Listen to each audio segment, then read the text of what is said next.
ಎಲ್ರಿಗೂ ನಮಸ್ಕಾರ ಹೇಳ್ತಾ ಇವತ್ತು ದಕ್ಷಿಣ ಕನ್ನಡ ಜಿಲ್ಲೆಯ ಸುಳ್ಯ ತಾಲೂಕಿನ ತೊಡಿಕಾನ ಎಂಬ ಗ್ರಾಮದಲ್ಲಿರೋ ಶ್ರೀ ಮಲ್ಲಿಕಾರ್ಜುನ ಸ್ವಾಮಿ ಪುಣ್ಯಕ್ಷೇತ್ರದ ಪರಿಚಯನ ನಾವು ಮಾಡಿಸ್ತೀವಿ. ಅದಕ್ಕಿಂತ ಮುಂಚೆ ನಮ್ಮ ಚಾನಲ್ ಆದ ರೇಸ್ ಆಫ್ ಹ್ಯಾಪಿನೆಸ್ಗೆ ಸ್ವಾಗತ.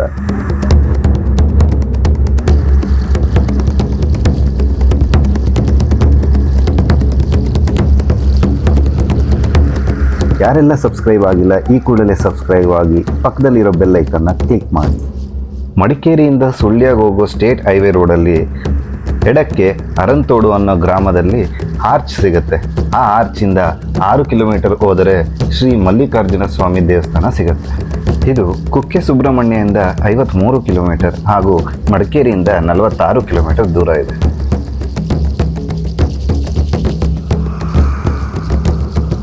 ಧರ್ಮಸ್ಥಳ ಸುಬ್ರಹ್ಮಣ್ಯಕ್ಕೆ ಯಾರೆಲ್ಲ ಹೋಗ್ತೀರಾ ಈ ದೇವಸ್ಥಾನನೂ ಒಂದ್ಸಲ ವಿಸಿಟ್ ಮಾಡಿ ಅನ್ನೋದು ನಮ್ಮ ಸಜೆಷನ್.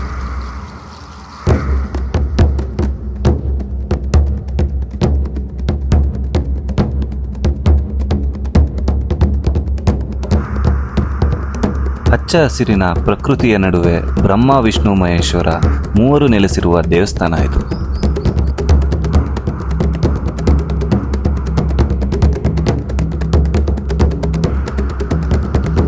ಈ ವಿಡಿಯೋನ ಮಿಸ್ ಮಾಡದೆ ಪೂರ್ತಿ ನೋಡಿ, ಯಾಕೆಂದ್ರೆ ಈ ದೇವಸ್ಥಾನದ ಇತಿಹಾಸನ ನಾನು ನಿಮ್ಗೆ ಹೇಳ್ತಾ ಹೋಗ್ತೀನಿ.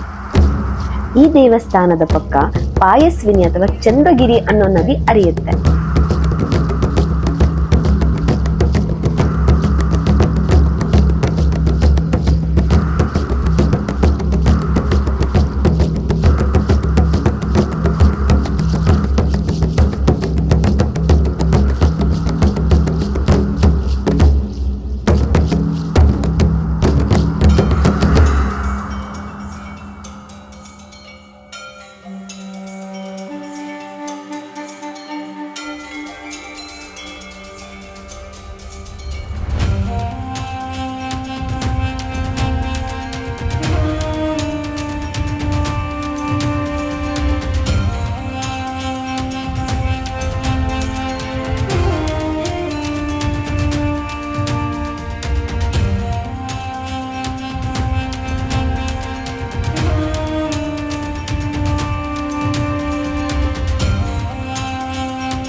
ಇದು ಕಣ್ವ ಮುನಿಗಳ ಆಶ್ರಮ ಸ್ಥಾನ ಆಗಿತ್ತು.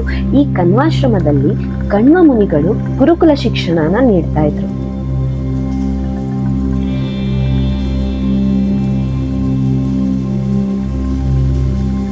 ಇಲ್ಲಿಗೆ ಪಾಂಡವರ ಆಗಮನ ನಡೆಯುತ್ತೆ. ಇದು ಪಾಂಡವರ ಸತ್ವ ಪರೀಕ್ಷೆ ನಡೆದಂತ ಜಾಗ.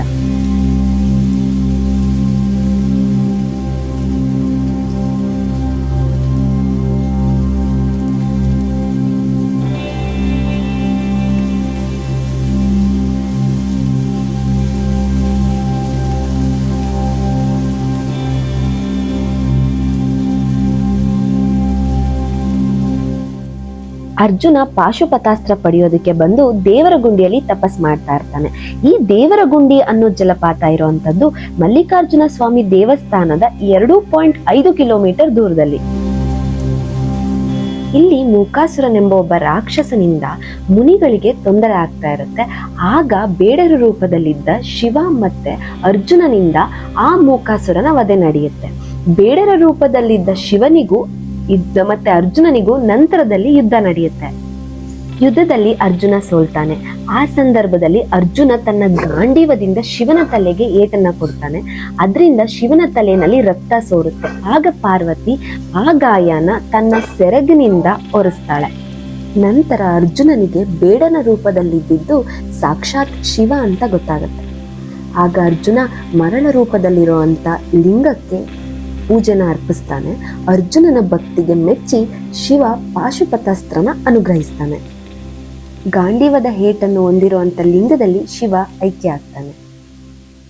ಹಾಗೆ ಶಿವ ಲಿಂಗರೂಪಿಯಾಗಿ ದೇವರ ಗುಂಡಿನಲ್ಲಿ ನೆಲೆಸ್ತಾನೆ. ಅರ್ಜುನನ ಗಾಂಡೀವದ ಏಟನ್ನ ಆ ಲಿಂಗದಲ್ಲಿ ಕಾಣಬಹುದು. ಕಾಲ ಕಳೆದ ಹಾಗೆ ಆ ಲಿಂಗ ಭೂಮಿ ಒಳಗಡೆ ಊತು ಹೋಗುತ್ತೆ. ಎಷ್ಟೋ ವರ್ಷಗಳ ನಂತರ ಮಲ್ಲಿ ಎಂಬ ಆದಿವಾಸಿ ಮಹಿಳೆ ಹುಲ್ಲನ್ನು ಕುಯ್ಯುವಾಗ ಅವಳ ಕತ್ತಿಗೆ ತಾಕಿ ಲಿಂಗದಿಂದ ರಕ್ತ ಸೋರೋದಿಕ್ಕೆ ಶುರು ಮಾಡುತ್ತೆ. ಕಲ್ಲಿನಿಂದ ರಕ್ತ ಬರೋದನ್ನ ನೋಡಿ ಹೆದರಿದ ಮಲ್ಲಿ ಕಣ್ವ ಮಹರ್ಷಿಗಳ ಆಶ್ರಮಕ್ಕೆ ಬಂದು ಕಣ್ವ ಮಹರ್ಷಿಗಳಿಗೆ ವಿಷಯನ ಹೇಳ್ತಾಳೆ. ಅದನ್ನು ನೋಡಿದ ಕಣ್ವ ಮಹರ್ಷಿಗಳಿಗೆ ಅದು ಶಿವಲಿಂಗ ಅಂತ ತಿಳಿಯುತ್ತೆ. ಶಿವನನ್ನ ಧ್ಯಾನಿಸಿದಾಗ ಶಿವ ಪ್ರತ್ಯಕ್ಷ ಆಗ್ತಾನೆ. ಆ ಸಂದರ್ಭದಲ್ಲಿ ಶಿವನ ಅನುಮತಿ ಪಡೆದು ಶಿವಲಿಂಗನ ಆಶ್ರಮದಲ್ಲಿ ಪ್ರತಿಷ್ಠಾಪನೆ ಮಾಡ್ತಾರೆ. ಶಿವ ಮಹಾವಿಷ್ಣುವನ್ನ ಕರೆದು ವಿಷ್ಣು ಮತ್ಸ್ಯ ರೂಪದಲ್ಲಿ, ಶಿವ ಮತ್ಸ್ಯವಾಹನನಾಗಿ ಜಲಪಾತದಲ್ಲಿ ಮುಳುಗ್ತಾರೆ. ಹಾಗಾಗಿ ಇಲ್ಲಿಗೆ ದೇವರ ಗುಂಡಿ ಅಂತ ಕರೀತಾರೆ. ಶಿವ ವಿಷ್ಣು ಜಲಮಾರ್ಗವಾಗಿ, ಕಣ್ವರು ಭೂಮಾರ್ಗವಾಗಿ ಆಶ್ರಮನ ತಲುಪಿ ಅರ್ಜುನನಿಂದಾಗಿ ಮಲ್ಲಿಗೆ ಸಿಕ್ಕ ಕಾರಣಕ್ಕಾಗಿ ಮಲ್ಲಿಕಾರ್ಜುನ ಅಂತ ಪ್ರತಿಷ್ಠಾಪನೆ ಮಾಡ್ತಾರೆ. ಹೊಳೆಯಿಂದ ಕಲ್ಲನ್ನ ತಂದು ಗಣಪತಿ ಆವಾಹನೆ ಮಾಡ್ತಾರೆ. ಹಾಗೆ ವಿಷ್ಣುನ ಪ್ರಾರ್ಥಿಸ್ತಾ ಮತ್ಸ್ಯ ರೂಪನಾಗಿ ಈ ಜಾಗದಲ್ಲಿ ನೆಲೆ ನಿಲ್ಲಬೇಕು ಮತ್ತು ಪ್ರತಿದಿನಾನು ನೈವೇದ್ಯನ ಕೊಡ್ತೀವಿ ಅಂತ ಕಣ್ವ ಮಹರ್ಷಿಗಳು ವಿಷ್ಣುವಿನಲ್ಲಿ ಪ್ರಾರ್ಥಿಸ್ತಾರೆ. ಕಣ್ವ ಮಹರ್ಷಿಗಳ ಯಜ್ಞಕುಂಡದ ಪೂರ್ಣಾಹುತಿ ಕಾರಣಾಂತರಗಳಿಂದ ಆಗೋದಿಲ್ಲ. ಹಾಗಾಗಿ ಅಗ್ನಿ ನಿರಂತರವಾಗಿ ಈ ಕುಂಡದಲ್ಲಿ ಇರ್ತಾನೆ. ಪೂರ್ಣಾಹುತಿ ಆದ ನಂತರವೇ ಬ್ರಹ್ಮನ ಉದ್ವಾಸನೆ ನಡಿಬೇಕು. ಇಲ್ಲಿ ಪೂರ್ಣಾಹುತಿ ಆಗದ ಕಾರಣ ಬ್ರಹ್ಮನ ಉದ್ವಾಸನೆ ನಡೆಯಲ್ಲ. ಹಾಗಾಗಿ ಬ್ರಹ್ಮನ ಗುಡಿಯು ಯಜ್ಞಕುಂಡದ ಪಕ್ಕದಲ್ಲಿ ಇದೆ. ಪ್ರಧಾನ ರಕ್ಷಕಿ ಪಾಷಾಣ ಮೂರ್ತಿ ಇಲ್ಲಿಯ ಮತ್ತೊಂದು ವಿಶೇಷ.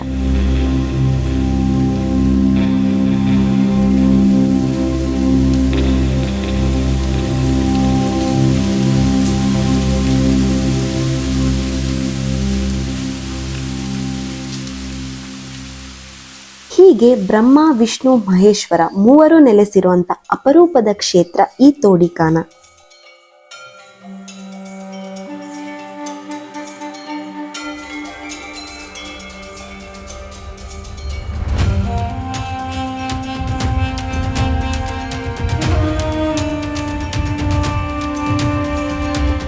ಈ ದೇವಸ್ಥಾನದ ಮುಂದೆ ಇರೋ ಸತ್ಯಪಾಲದಲ್ಲಿ ತಪ್ಪಿನ ಇತ್ಯರ್ಥ ನಡೀತಾ ಇತ್ತು. ಅಂದ್ರೆ ಇಂದಿನ ಕಾಲದಲ್ಲಿ ಆರೋಪಿ ಮತ್ತೆ ಪ್ರತ್ಯಾರೋಪಿಗಳನ್ನ ಇಲ್ಲಿ ಪರೀಕ್ಷಿಸ್ತಾ ಇದ್ರು.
ದೇವರ ಮೀನುಗಳಿಗೆ ಆಹಾರನ ನೀಡಬೇಕು ಅನ್ನೋ ಇಚ್ಛೆ ಇರೋರು ಹೊರಗಿನಿಂದ ತಂದ ಆಹಾರನ ಮೀನುಗಳಿಗೆ ನೀಡೋ ಹಾಗಿಲ್ಲ. ದೇವಸ್ಥಾನದ ಎದುರುಗಡೆ ಇರೋ ಮಳಿಗೆನಲ್ಲಿ ಮೀನಿನ ಆಹಾರ ಸಿಗುತ್ತೆ.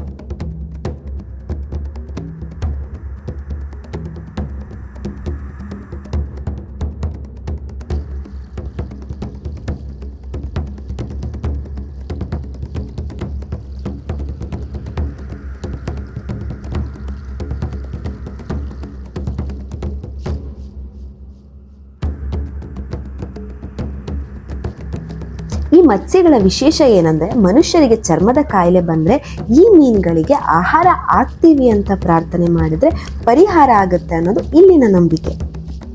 ಇಲ್ಲಿ ಮೀನು ವಿಷ್ಣು ಸ್ವರೂಪಿಯಾದ ಕಾರಣ ಇದನ್ನ ದೇವರ ಮೀನು ಅಂತ ಕರೀತಾರೆ. ಪಾಯಸ್ವಿನಿ ನದಿಯ ಸುತ್ತಮುತ್ತ ಮೀನು ಹಿಡಿಯೋದನ್ನ ಕರ್ನಾಟಕ ಸರ್ಕಾರ ನಿಷೇಧ ಮಾಡಿದೆ.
ಅಲ್ಲೇ ಪಕ್ಕದಲ್ಲಿ 1.5 ಕಿಲೋಮೀಟರ್ ದೂರದಲ್ಲಿರೋ ದೇವರಗುಂಡಿ ಜಲಪಾತ ಮಳೆ ಬಂದು ತುಂಬಿ ಹರಿದಾಗ ರಮಣೀಯವಾಗಿ ಕಾಣುತ್ತೆ.